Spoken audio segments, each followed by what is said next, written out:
some of the things LSU can do in this community that we are not doing now, or we could do better. A couple other quick items that are just strictly my own philosophy or view of the world. We're at about 28,800 students. I believe we should and can grow this university to about 33,000. I think that, in my judgment as an economist, is probably our optimal carrying capacity. But we would grow it in two ways primarily.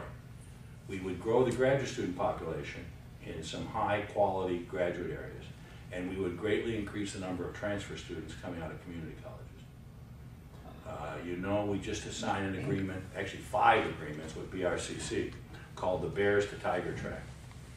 And it's in a relationship, it's an arrangement where if you get on the Bear to Tigers track at BRCC, it's not a traditional transfer articulation agreement. It is a joint program that launches you into a major at LSU if you stay on the track.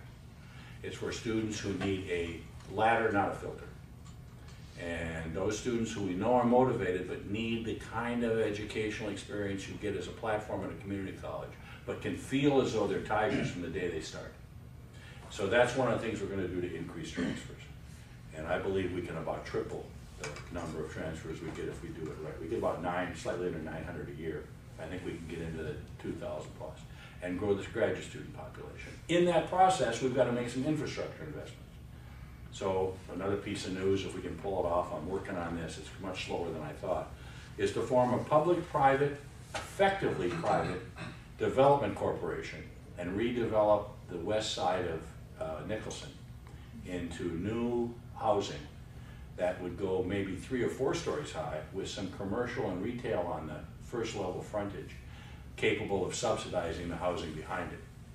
And we would do that in partnership with a private firm or firms, so that we would not have to take the risk or put up the capital.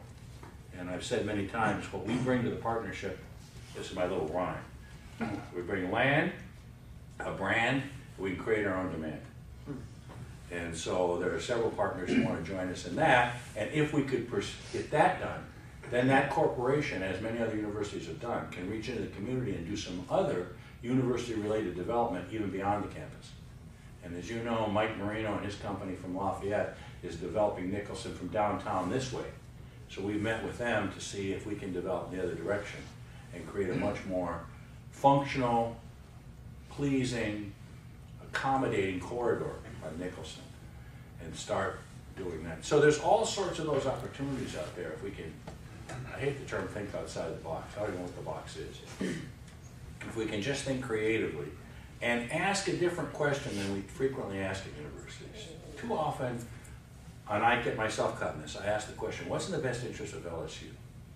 And the real question is, what's in the best interest of the students and the citizens we serve? Because LSU should be a means to that end, not an end in itself.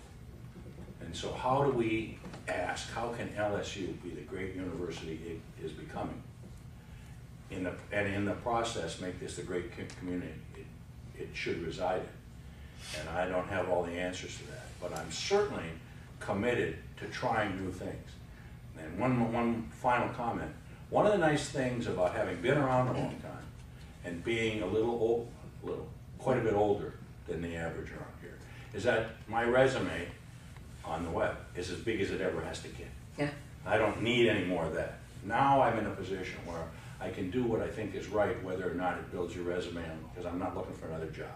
So risks can be taken, at least from mine, that I might not have taken 10 years ago. But now I'm much more inclined to do so. And one of the things that if you're going to be successful in taking any risks in reaching out to the community is you've got to be willing to have failures. If you're not willing to have failures, then you're not taking enough risk. And so some things won't work. But that's exactly how you discover the ones that do. So I'm open to conversations across this community on ways we can do things better. And you look around and see the things we've done. I say Mary Beth is here, you heard from her. Playgrounds all over this community have been built by her and her students. And those are not only functionally important, they're significant. It says this university can go out and do something that stays there in the ground for a long period of time and serves generations of students, who some will come to LSU, many will not, but we care about you.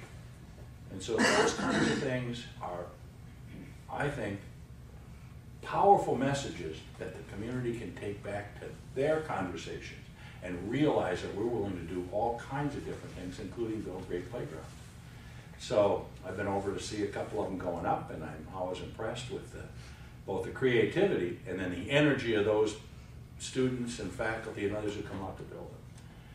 And it's a learning experience, it's a powerful communication experience, and it's a long-term investment. So any of those kinds of ideas are open. With that, I'd rather have a conversation, so you can tell me what's on your mind. It's a fascinating time at LSU. If we can get through this budget crisis, we will. Won't be without some pain, but if we can get through this budget crisis, we can reestablish a trajectory, I think, that has been really remarkable here. As much as this university has improved over the last 30 years, is really a remarkable story in higher education. One of the things that makes me nervous is that I'm going to be sitting in the big leather chair when it goes in a direction, and I don't want to do that. So go ahead.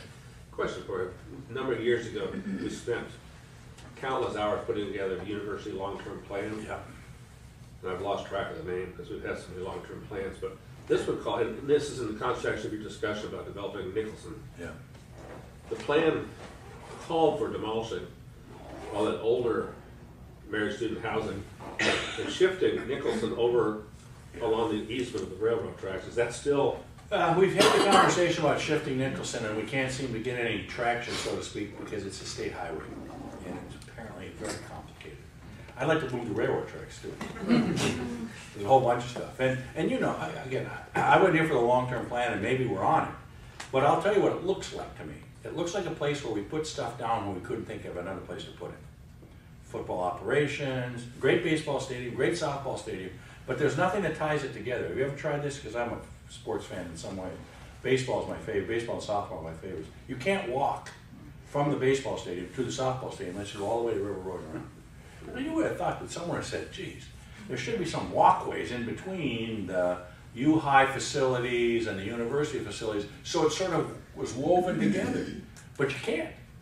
And I've tried. Maybe there's a route, but maybe it's a Minnesota route. Maybe it's underground. But it's hard. But so what we have done is we've gotten together with some of the local leadership in the mayor's office and elsewhere and talked about sort of a new, I don't know if we call it a master plan, but a master concept for that whole area from the two great, seems to me, anchors, Fred's and the Pastime, which I see as sort of the kind of the symbolic anchors of our corridor, and Nicholson to the river. And as they start coming the other direction, and we start at the Fred's end and going the other direction, what do we want that to be? What kind of neighborhood do we want it to be? I also have a desire, this is just, again, my own desire, over on the west side of the golf course to build a faculty, staff, alumni, and friends retirement village. Many universities have done it. I was at two while they were doing it. And in both instances, they turned out to be wonderful successes. And you've got that nice piece of property in there between the river and the golf course in which you could have a very nice retirement village. But whether I can pull that one off in time to use it is an open question. Charles Romer's been trying to do that there. You know, I met with Governor Romer day before yesterday, because I wanted to find out what he and his son Chaz had in mind when they started thinking about that. And he told me, and he said, you know, they came close. They sold subscriptions to build over there, and then the price of construction jumped so high they couldn't swing it. Go ahead. I had a question about the Nicholson, your Nicholson idea. Would affordability be built into any restructuring of those housing units? Absolutely. It has to be affordable. That's why we've got to find some ways to subsidize it. We've got to have some other property that can subsidize it. So we have so many new places that other low income people are displaced. Now we need to, it has to be affordable. And then if we can do that, I want to either renovate or replace the Ed Gay apartments. But I'll always try to do it in a way in which we can appeal to people who have clearly limited incomes, both students and staff and faculty in the right places. And you know, now 39% of the traffic that arrives on campus comes on Nicholson, and it keeps rising.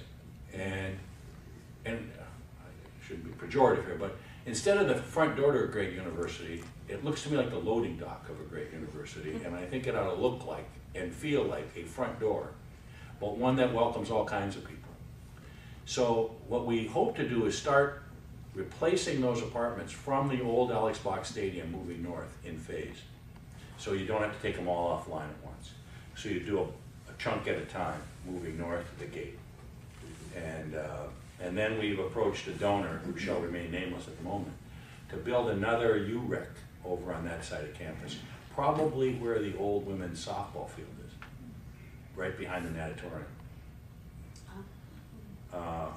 Because you don't want a UREC on the frontage. I mean, people go to the UREC because they're going there. You don't drive by and say, oh, I think we're going to lift weights because there's one. I mean, you want that space for people to sort of spontaneously use, and you want the destination space where they're going to go no matter where it is. So that's kind of it. But remember, this, I'll tell you real quickly, I taught economics for 22 years, and 15 of it at Oregon State. And in about 1986, at the end of the semester, I got one of those student evaluations in which they could write an open-ended comment at the bottom. They check the little boxes. This is before all the computer stuff, you know, preparation for class, 1 to 5. But at the bottom, a student, I still have it, wrote on the bottom one of them, Dr. Martin is a seemingly bottomless reservoir of half-baked notions. That's exactly who I am. That kid got it perfectly. My job is to have half-baked and real people have to bake them. And so a lot of this is part of my, that if there's an if it goes on tombstone, that's what it's going to be. Dr. Martin is, see, and my daughter used to always roll her eyes when I was saying, ha ha, Dad, I got your little joke when I was, and so that's the other thing. You know? My jokes were never very good, and even my daughter got them when she was little, and I was half-baked notion. But that's my half-baked notion of how to do it. And what we're doing right now is exploring the creation of a public-private partnership. If I could do it the way others have done it, this is what I would do. We would take all that land and lease it to the LSU Foundation for $1. And then they would use it as an equity stake in a private development corporation that could then come up with the capital and the management of that construction. And then at some point in time, after reasonable returns have been made, that property would be donated back to the university. And that's been done in many other places. And it's hard to do in Louisiana because if it's never been done in Louisiana, people believe it can't be done at all.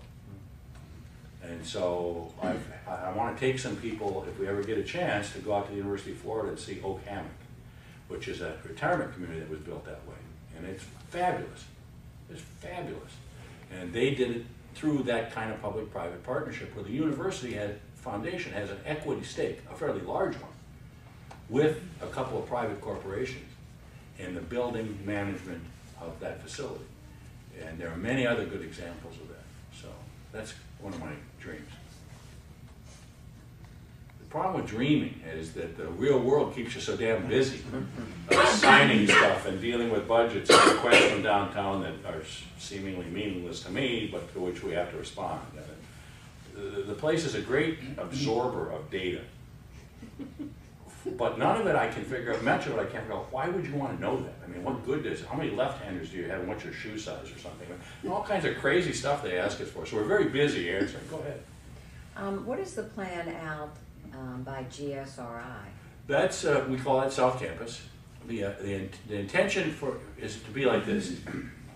It can be one of two kinds of uses. One use is if a faculty member comes up with an invention that can be commercialized, we would provide space to get it off the ground over here by the lake in LATC.